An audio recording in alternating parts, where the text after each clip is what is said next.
Baiklah, selamat pagi. Selamat pagi buat anak-anak ibu. Gimana kabarnya hari ini anak-anak ibu? Iya, kabar baik ya. Eh, Ya, kita mulai ya pelajarannya. Sebelum kita mulai, ada yang mau mimpin doa? Ya, mari kita bersatu di dalam doa. Atas nama Bapa dan Putra dan Roh Kudus. Amin. Amin. Bapa dan Putra dan Roh Kudus. Amin.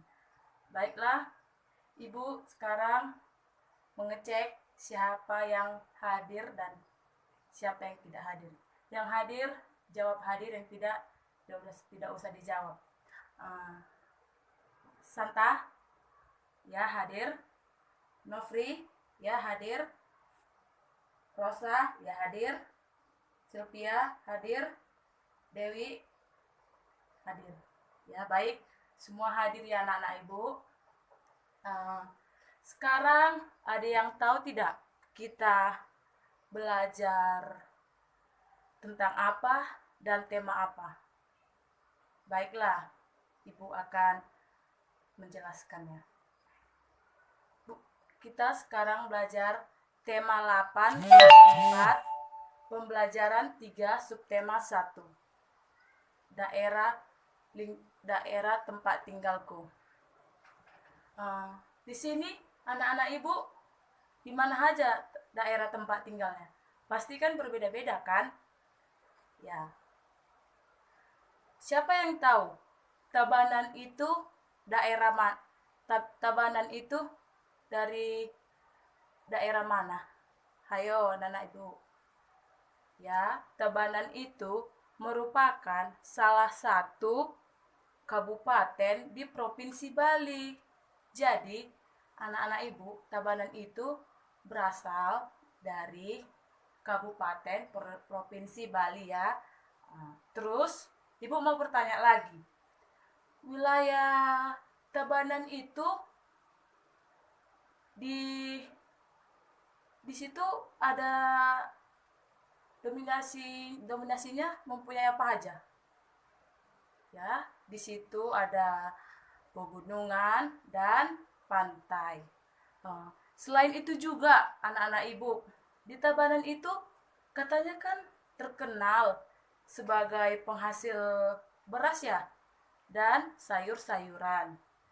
Dan di situ juga mayoritas penduduknya bermata pencaharian sebagai petani. Dan ada juga penduduknya yang tinggal di pantai bermata pencarian sebagai nelayan. Dan keadaan alam di tempat itu mempengaruhi mata pencarian penduduknya seperti apa? Ayo anak-anak ibu. Misalkan nih di lingkungan Tabanan tadi, di situ kan dia mempunyai mata pencarian penduduk di suatu daerah yang berbeda-beda. Misalkan nih di penduduk di daerah pantai, tentu mata pencariannya sebagai nelayan, petani tambak, pedagang, petani garam, dan lainnya. Dan yang kedua itu penduduk di daerah daratan rendah bermata pencarian sebagai petani. Tahu nggak petani bagaimana? Petani itu dapat menghasilkan menanam padi, menanam jagung, ubi, dan lain-lainnya. Dan pedagang ini misalkan dia pedagang sayur, pedagang sayur-sayuran, ikan, dan buah-buahan dan lain-lainnya. Dan peternak di sini dia dapat menghasilkan, misalkan dia peternak, dia memelihara seekor seekor bebek, entok, ayam, dan lain-lainnya. Yang ketiga, penduduk di daerah dataran tinggi bermata pencariannya, siapa yang tahu di situ anak-anak ibu?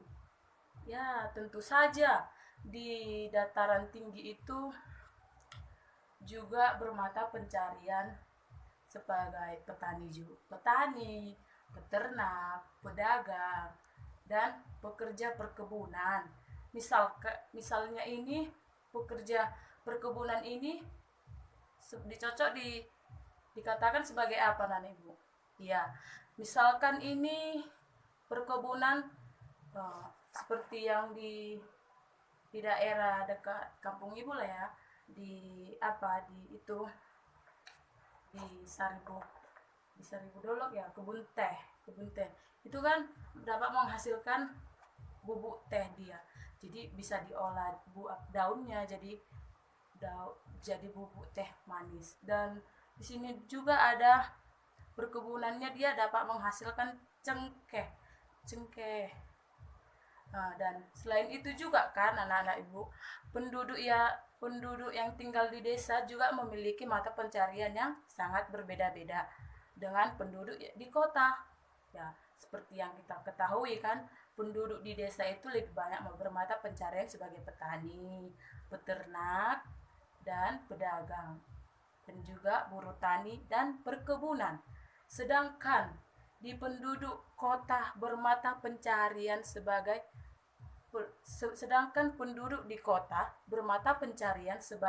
pekerja jasa, pegawai bank, guru, konsultan, pengacara, sopir, karyawan, pedagang, dan buruh pabrik. Nah, sekarang di sini Ibu akan menyuruh anak-anak Ibu memberikan tugas tentang, coba jelaskan, buka bukunya halaman 15. Di sini kan ada, kita tadi sudah mempelajari daerah tempat tinggalku.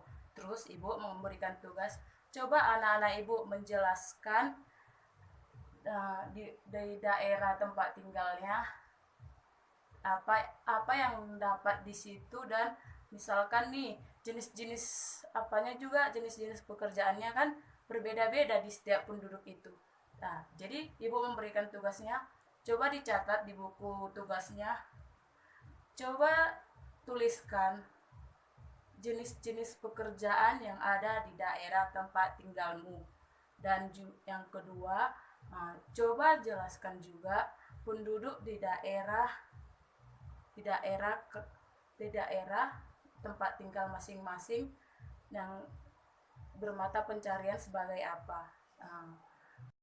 Baiklah anak-anak Ibu tadi kan sudah memberikan kepada anak-anak Ibu tugas supaya dikerjakan di rumah.